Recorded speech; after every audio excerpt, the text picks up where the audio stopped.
Hello friends, मैं सुधीर स्वागत करता हूं आप सभी का आपके अपने चैनल स्कोर मैक्स पे। और आज हम डिस्कस करेंगे आपकी IBO 3 की unit 2 India's balance of payment.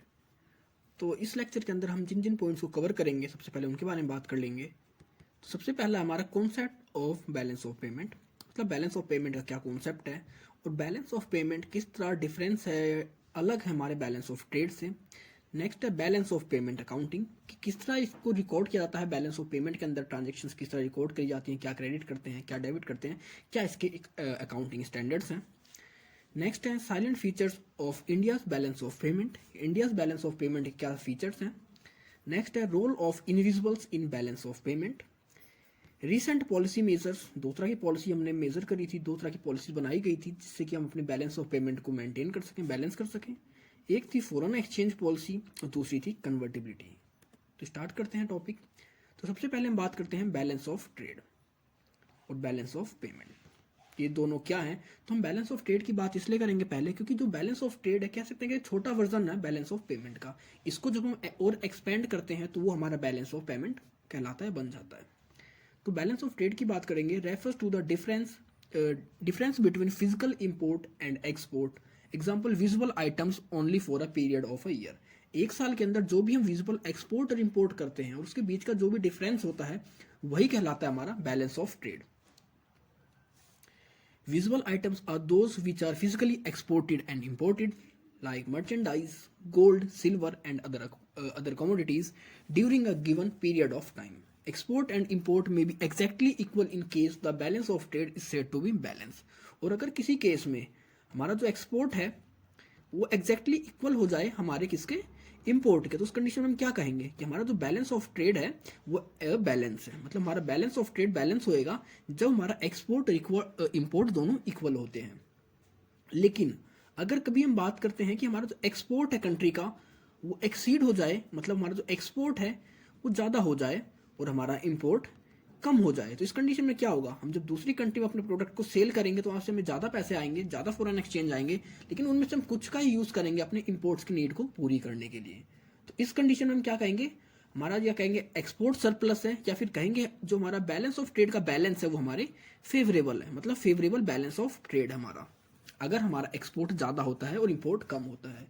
और इसके अपोजिट अगर आपका कहते हैं कि इंपोर्ट इंक्रीज हो जाए या इंपोर्ट ज़्यादा हो आपके एक्सपोर्ट से, तो ये आपके ऊपर वाले केस से अगेंस्ट एकदम अपोजिट हो जाएगा, क्योंकि अब आपको दूसरी कंट्री से ज़्यादा प्रोडक्ट परचेज करने हैं तो आपको ज़्यादा फॉरेन एक्सचेंज चाहिए, लेकिन आपके पास फॉरेन एक्सचेंज आता कहाँ से है, जब आप दूसरी कंट्री के अंदर एक्सपोर्ट करते हैं। लेकिन जब आप एक्सपोर्ट कम कर रहे हैं तो आपके पास फॉरेन एक्सचेंज भी कम आएगा, और जब आपके पास कम फॉरेन एक्सचेंज आएगा और आपको पेमेंट ज़्यादा करनी है तो उस टाइम आप किसी दूसरी कंट्री से लोन लोगे, फॉरेन एड्स लोगे, या कुछ इस तरह की दूसरी कंट्री से हम डेप्ट को लेते हैं अपनी उस इम्पोर्ट की नीड्स को पूरी करने के लिए।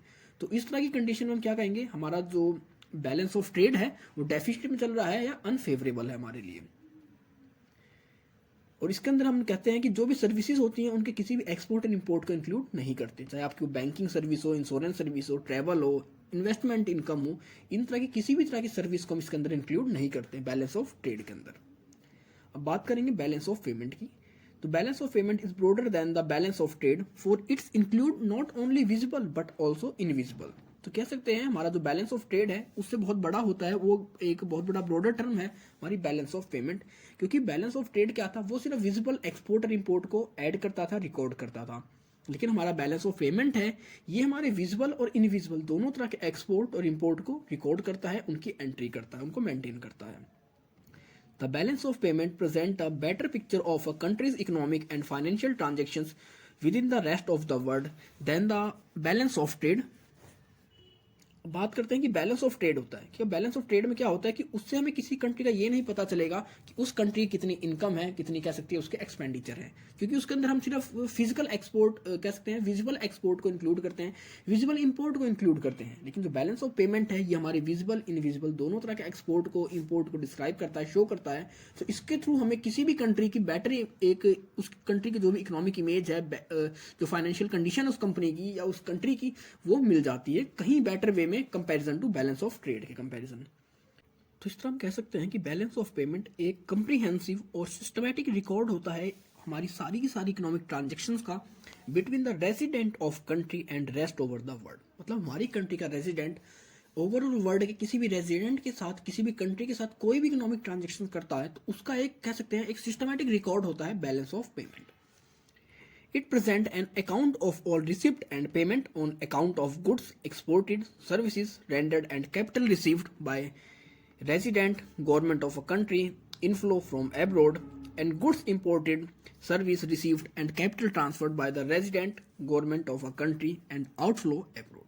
तो इसके अंदर हम कह सकते हैं हर तरह की ट्रांजेक्शन्स को इंक्लूड करते हैं, चाहे हम किसी दूसरी कंट्री में अपने गुड्स को एक्सपोर्ट कर रहे हैं, चाहे इंपोर्ट कर रहे हैं, चाहे सर्विसेज को एक्सपोर्ट कर रहे हैं, सर्विस का इंपोर्ट कर रहे हैं, हमारी कंट्री किसी दूसरे कंट्री को लोन दे रही है, कोई फंड प्रोवाइड कर रही है, कोई एड प्रोवाइड कर रही है, कोई डोनेशन दे रही है, कोई गिफ्ट दे रही है, या हमारी कंट्री किसी दूसरी कंट्री से ले रही है। मतलब आपकी इकोनॉमिक लेवल पे जितनी भी ट्रांजेक्शन होती हैं वो हर तरह की ट्रांजेक्शन जहाँ पर आपकी करेंसी का आउटफ्लो या इनफ्लो होता है, या फिर ऐसी कोई ट्रांजेक्शन जिसको कि इकोनॉमिक फॉर्म में हम कन्वर्ट कर सकें, वो सारी की सारी रिकॉर्ड होती है एक सिस्टमैटिक मैनर के अंदर आपके बैलेंस ऑफ पेमेंट के अंदर। तो ये डिफरेंस था आपका balance of trade, balance of payment, क्योंकि एग्जाम में बैलेंस ऑफ ट्रेड और बैलेंस ऑफ पेमेंट का डिफरेंस भी आ सकता है।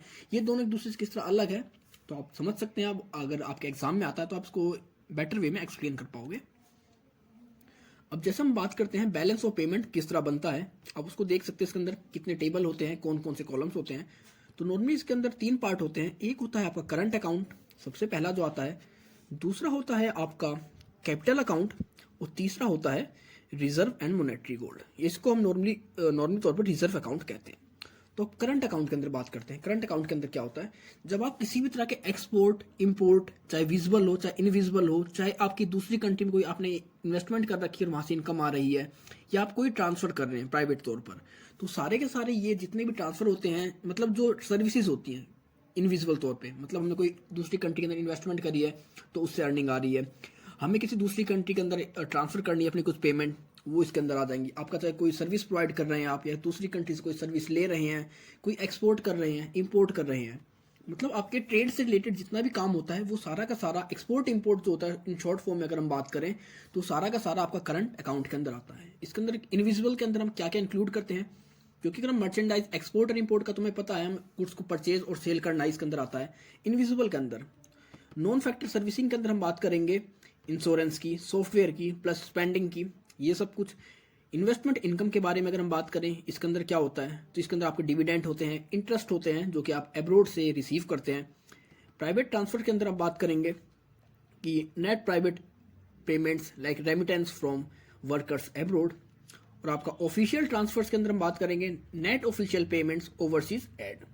तो ये सब तो कहलाते हैं आपके करंट अकाउंट के अंदर, इनको मेंटेन किया जाता है, इनको रिकॉर्ड किया जाता है। अब बात करेंगे कैपिटल अकाउंट के, अब हम बात करेंगे कैपिटल अकाउंट के बारे में। तो कैपिटल अकाउंट के अंदर हम कहते हैं फॉरेन इन्वेस्टमेंट है। फॉरेन इन्वेस्टमेंट के अंदर 2 तरह की इन्वेस्टमेंट होती है। एक होती है डायरेक्ट इन्वेस्टमेंट, जिसे कि आप FDI कहते हैं। दूसरी होती है पोर्टफोलियो इन्वेस्टमेंट, जिसके थ्रू आप शेयर्स, बॉन्ड, डिबेंचर्स को परचेज कर किसी दूसरी कंट्री के अंदर इन्वेस्टमेंट करते हैं।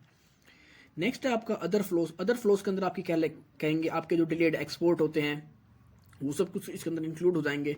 नेक्स्ट आपका कमर्शियल एंड अदर बोरोविंग। अगर हम कमर्शियली तौर पर कोई बोरोविंग करते हैं दूसरी कंट्रीज से, या लैंडिंग करते हैं किसी कंट्री को लोन देते हैं, तो वो सब कुछ इसके अंदर आ जाता है। या अगर हमारी कंट्री की गवर्नमेंट किसी दूसरी कंट्री गवर्नमेंट से कोई लोन लेती है तो वो भी इसके अंदर ही आता है कैपिटल अकाउंट के अंदर। और रिजर्व के अंदर आता है कि मतलब अगर हमारे पास प्रीवियस ईयर का हमारे पास कह सकते हैं कोई सरप्लस बचा रहा हो तो वो इसके अंदर आ जाएगा। अगर हम डेफिसिट में थे तो वो भी इसके अंदर दिखाया जाएगा। इस तरह आपकी बैलेंस ऑफ पेमेंट की जो हम मेंटेनेंस करते हैं, जो रिकॉर्ड करते हैं, उसको इस फॉर्मेट में किया जाता है। 3 तरह के अकाउंट होते हैं इसके अंदर, करंट अकाउंट, कैपिटल अकाउंट और रिजर्व अकाउंट। अब फीचर्स ऑफ BOP, ये जो फीचर्स हैं ये आपके इंडिया के बैलेंस ऑफ पेमेंट के फीचर्स हैं। तो सबसे पहला इसका जो फीचर था silent feature, India has always faced trade deficit accept in 1972 to 73 and 1976 to 77।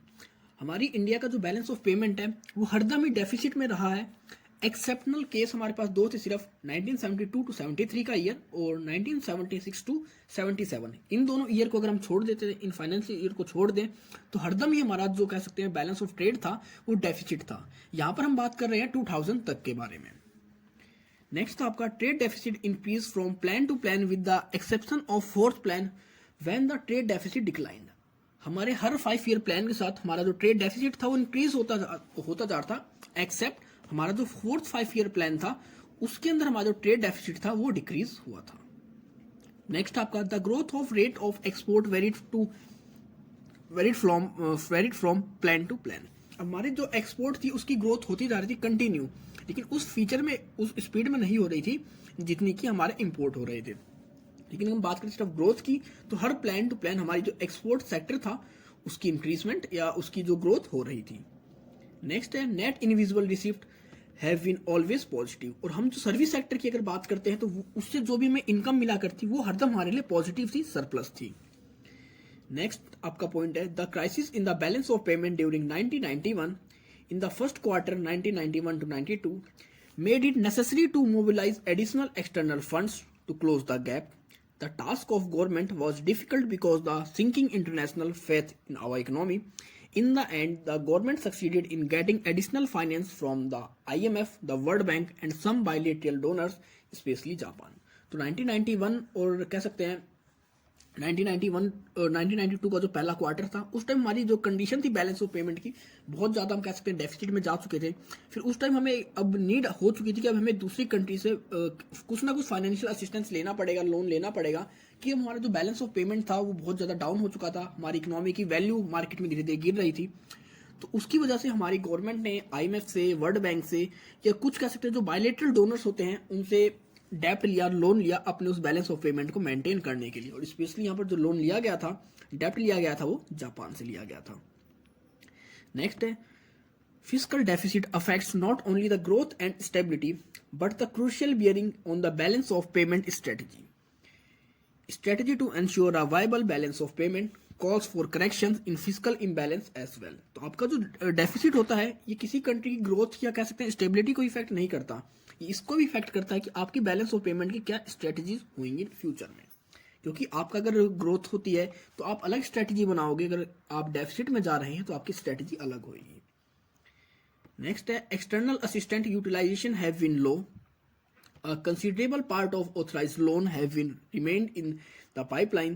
The main resource of underutilizations of assistance is because the unnecessary time lag between commitment and conclusion of any given credit arrangement, time-consuming procedures, and also budgetary constraints in making available counterparts fund. तो इसके अंदर हम बात करेंगे हमारे पास जो भी assistant था हम उसको प्रॉपर वे में यूटिलाइजेशन नहीं कर पा रहे थे, क्योंकि हमारे पास उस टाइम ये नहीं था कि हमारे पास एक्सटर्नल असिस्टेंस नहीं था, लेकिन उसका जो भी था क्योंकि हमारी इकोनॉमिक कंडीशन ऐसी हो चुकी थी, हम बहुत ज़्यादा डेप्ट में जा चुके थे, हमारा बैलेंस ऑफ पेमेंट जो था वो भी डेफिसिट में चल रहा था। तो उस कंडीशन में जो भी एक्सटर्नल असिस्टेंस था वो हमारे पास कह सकते एकदम लोअर लेवल पे आ चुका था।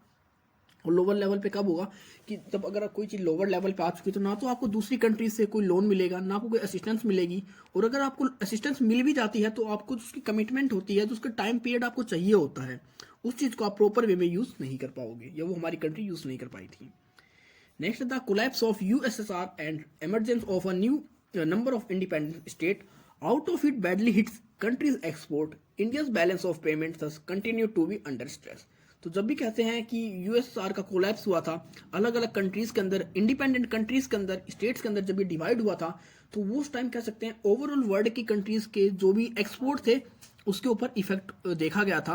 और इसका इफेक्ट हमारी इंडिया के बैलेंस ऑफ पेमेंट पर भी दिखा था, क्योंकि जब कोई कंट्री कह सकते हैं पहले आप उसके साथ ट्रेड कर रहे थे तो आपके एक अच्छे रिलेशन से आप USSR के साथ डायरेक्टली एक्सपोर्ट करते थे, लेकिन अब वो USSR आपका कई पार्ट्स में डिवाइड हो गया था और उसकी वजह से कहीं ना कहीं हमारा जो एक्सपोर्ट था वो भी डिक्रीज हो गया था। तो ये थे आपके silent features of balance of payment of India. मतलब ये जो किसके फीचर है, balance of payment of India, हमारे इंडिया के बैलेंस ऑफ पेमेंट के फीचर्स थे ये।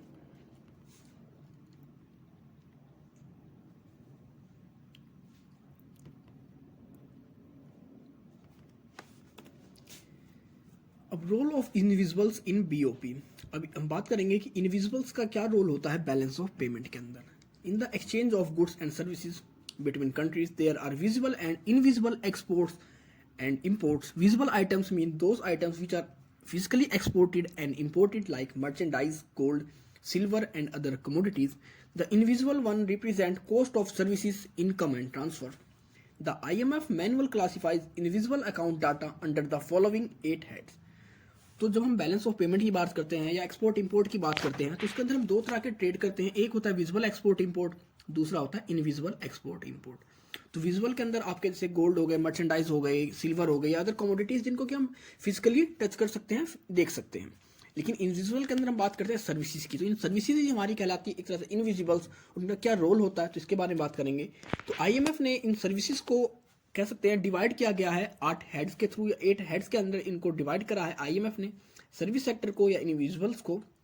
सबसे पहला उसका हेड है ट्रैवल, दूसरा आपका ट्रांसपोर्टेशन, तीसरा इंश्योरेंस, चौथा आपका इन्वेस्टमेंट, फिफ्थ आपका गवर्नमेंट, नेक्स्ट आपका miscellaneous receipt payment for patent and royalties, next है ट्रांसफर पेमेंट ऑफिशियल्स, और नेक्स्ट आपका पेमेंट ट्रांसफर पेमेंट प्राइवेट। तो इन 8 हेड्स के अंदर हमारी जो सर्विसेज होती हैं, इनविजिबल्स होते हैं, उनको डिवाइड किया है आईएमएफ ने। जब आप ट्रैवल की बात करें तो आप किसी दूसरी कंट्री के अंदर ट्रैवल कर रहे हैं, आप वहाँ के ट्रांसपोर्ट का यूज़ करते हैं तो वो आपका ट्रैवल में आता है।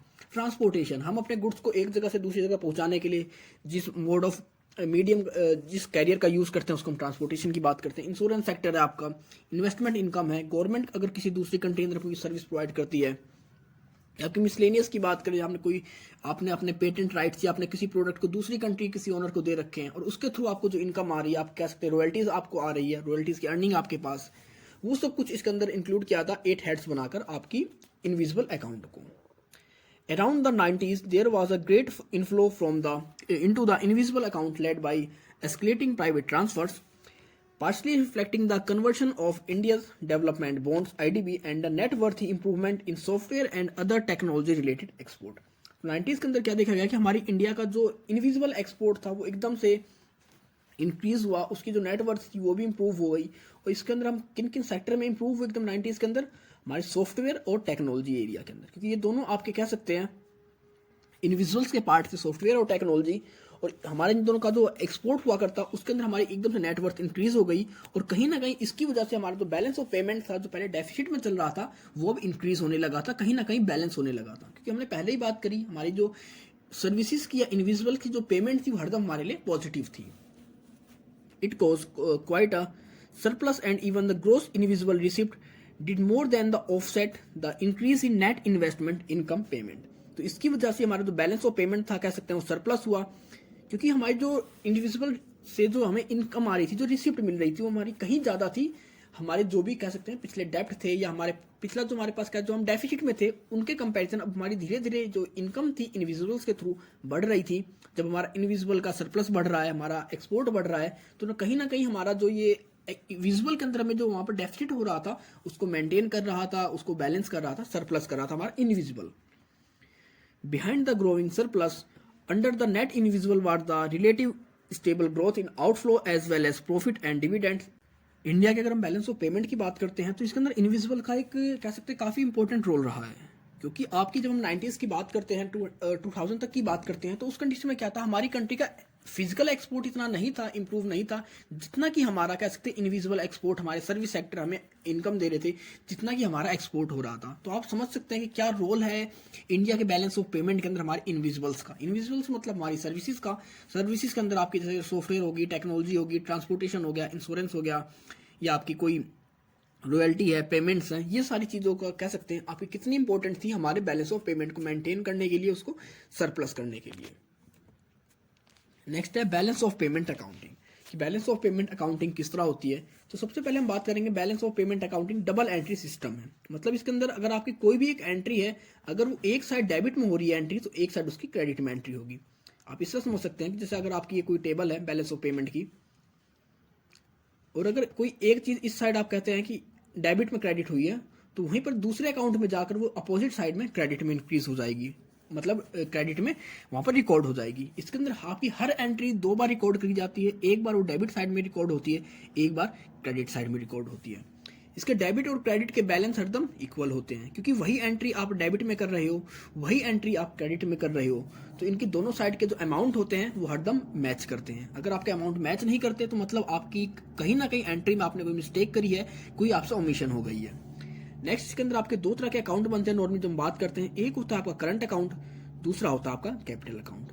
अब करंट अकाउंट के अंदर हम बात करते हैं, इसके अंदर हम रिकॉर्ड करते हैं, it records the current position of the countries in the transfer of goods, services and merchandise as well as invisible items, donations, unilateral transfer, etc. अब हम बात करेंगे कि हम करंट अकाउंट के अंदर क्या रिकॉर्ड करते हैं। इसके अंदर हम रिकॉर्ड करते हैं कि हमारी कंट्री से जो भी ट्रांसफर हो रहे हैं, चाहे हम दूसरी कंट्री में भेज रहे हैं या उनसे ले रहे हैं, मतलब एक्सपोर्ट हो रहा है चाहे इंपोर्ट हो रहा है, चाहे गुड्स हो, सर्विसेज हो, हमारे मर्चेंडाइज हो, या कोई डोनेशन है, हमारी सर्विसेज है, यूनिलेटरल ट्रांसफर्स हैं, टेक्नोलॉजी शेयर कर रहे हैं, मतलब किसी तरह की भी इस तरह की जो ट्रांजेक्शन होती है उसको रिकॉर्ड करते हैं हम करंट अकाउंट के अंदर। और दूसरी कैपिटल की बात करें, it show the countries financial position in a international scenario.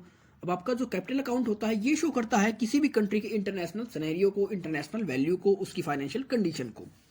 The extend of accumulated foreign exchange reserve, foreign assets and liability and impact of the current transaction in the international financial positions. और इसके अंदर हम बात करेंगे कि हमारे जो भी रिजर्व हमारे पास है, हमारे पास कितनी असेट्स अवेलेबल हैं, क्या लायबिलिटी है, ये सब इफेक्ट करती है हमारी करंट ट्रांजेक्शन्स को, जो कि इंटरनेशनल फाइनेंशियल पोजीशन के बारे में होती हैं। क्योंकि अगर आपके पास ज़्यादा लायबिलिटी है दूसरी कंट्रीज़ की, ज़्यादा आपके पास लायबिलिटीज है डेब्ट की, तो उस कंडीशन में ये आपकी इतनी अच्छी कंडीशन नहीं दिखाएगा। आपकी जो इंटरनेशनल वैल्यू होगी, मार्केट वैल्यू होगी, आपकी जो फाइनेंशियल कंडीशन होगी वो इतनी अच्छी नहीं होगी। लेकिन अगर आपके पास बहुत ज़्यादा असेट्स हैं, फॉरेन असेट्स हैं, एक्सचेंज रिजर्व आपके पास बेटर हैं, तो आपका जो कह सकते हैं बैलेंस ऑफ पेमेंट का जो करंट अकाउंट है, सॉरी जो कैपिटल अकाउंट है, ये आपकी एक सरप्लस वैल्यू शो करेगा, जो कि आपकी कंट्रीज़ के फाइनेंशियल कंडीशन के लिए, फाइनेंशियल पोजिशन के लिए एक बहुत अच्छी इमेज होती है।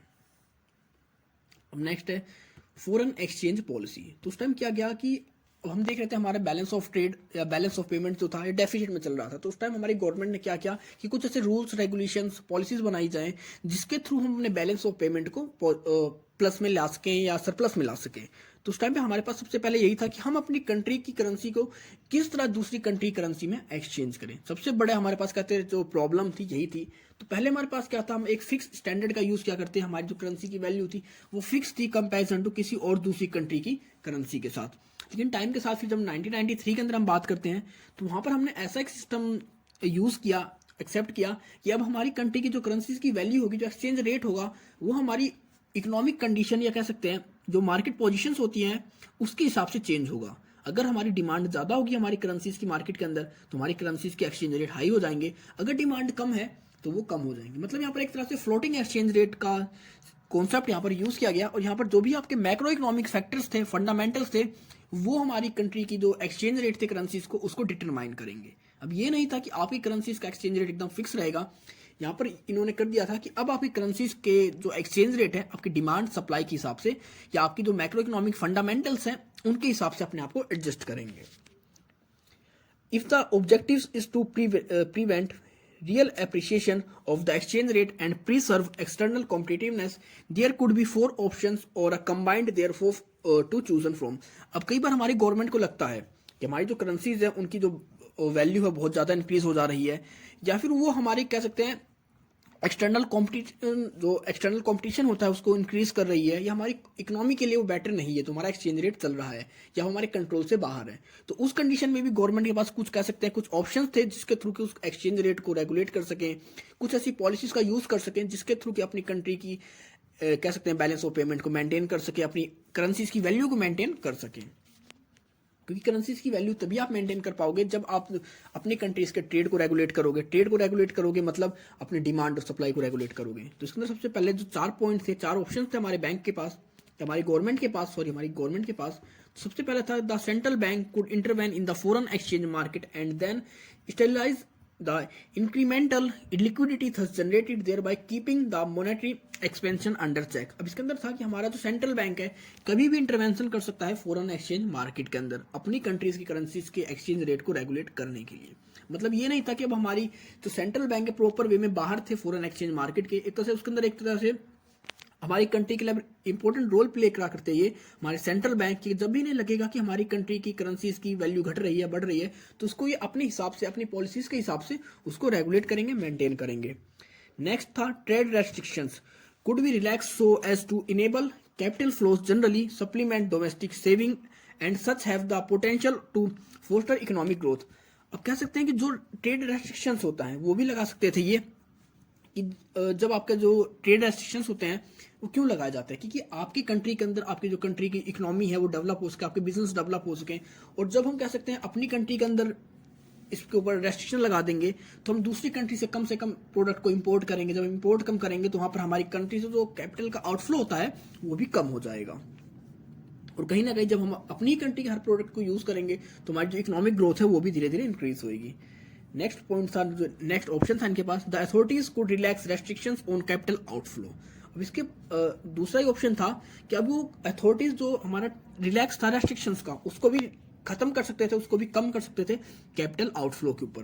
क्योंकि पहले तो एक तरह से रेस्ट्रिक्शन थी कि कैपिटल आउटफ्लो हमारी कंट्री से दूसरी कंट्री के अंदर कैपिटल नहीं जाएगी, चाहे वो एफडीआई के पर्पज से हो या फिर पोर्टफोलियो इन्वेस्टमेंट हो। लेकिन इस चीज के ऊपर भी हमारी गवर्नमेंट रेस्ट्रिक्शंस हटा सकती है अपनी कंट्री के, कह सकते हैं, फाइनेंशियल कंडीशन को, फाइनेंशियल सिस्टम को इंप्रूव करने के लिए। जो लास्ट ऑप्शन था, the authorities could reinstate restrictions to moderate the pace of inflows, such as increasing reserve requirements on non-resident deposits, tightening of norms.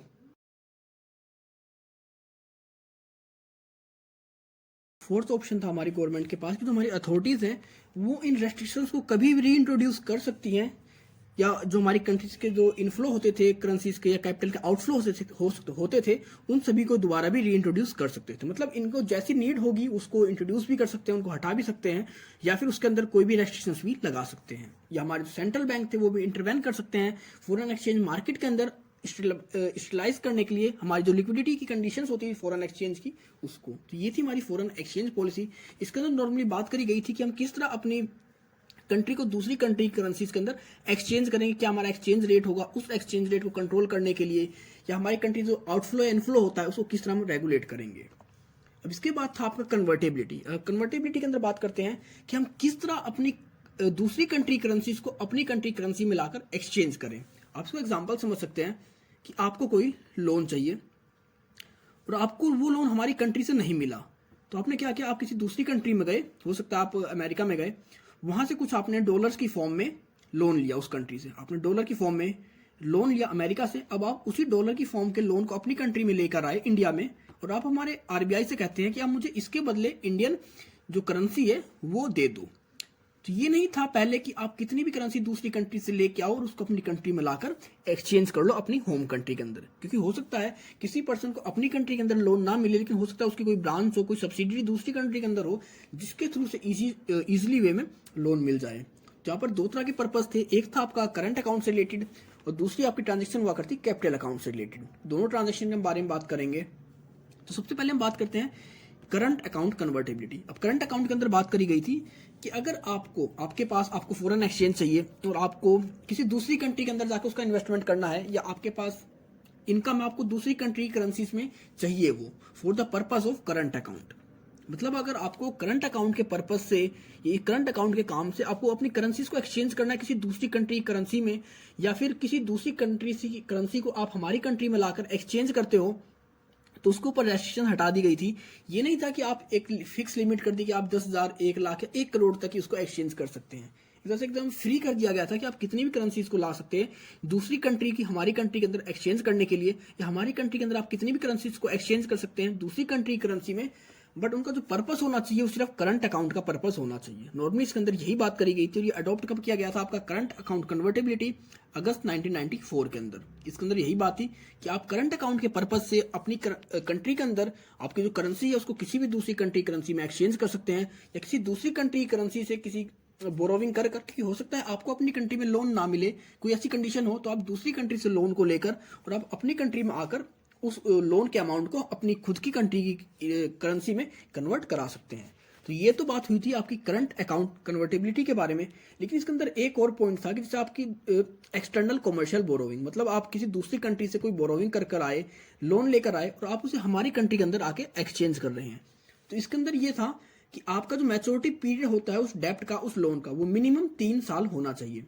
ये 3 साल क्यों थे? क्योंकि जब आप दूसरी कंट्री के लोन को हमारी कंट्री में लेकर आए और फिर आपने उस लोन को हमारी कंट्री करेंसी में एक्सचेंज किया, अगर आप, अब उसकी मतलब से क्या हुआ, दूसरी कंट्री की करेंसी हमारी कंट्री में आ गई, हमारी कंट्री स्ट्रांग हो गई। लेकिन आप एक साल बाद एकदम से जब वो सारी करेंसी से निकालोगे हमारी मार्केट से या हमारी कंट्री के रिजर्व से उस कंट्री को पे करने के लिए, तो हमारी जो इकोनॉमी है एकदम से उस पर इफेक्ट देखा जाएगा। तो इसके लिए बात करी गई थी कम से कम आपकी 3 साल की मैच्योरिटी डेट होनी चाहिए। 3 साल बाद जब आप दूसरी कंट्री को रीपे करोगे अमाउंट, क्योंकि रीपे तो आप उन्हीं कंट्री करेंसी में करोगे, तो धीरे धीरे जब आप उसको रीपे करोगे तो हमारी इकोनॉमी पर भी इफेक्ट नहीं पड़ेगा उसका। और दूसरी चीज के अंदर आपकी कमेटी ऑन कैपिटल अकाउंट। अब कैपिटल अकाउंट के अंदर बात करते हैं। कैपिटल अकाउंट के अंदर इतनी फ्रीडम नहीं थी जितनी कि आपकी करंट अकाउंट के अंदर दी गई थी।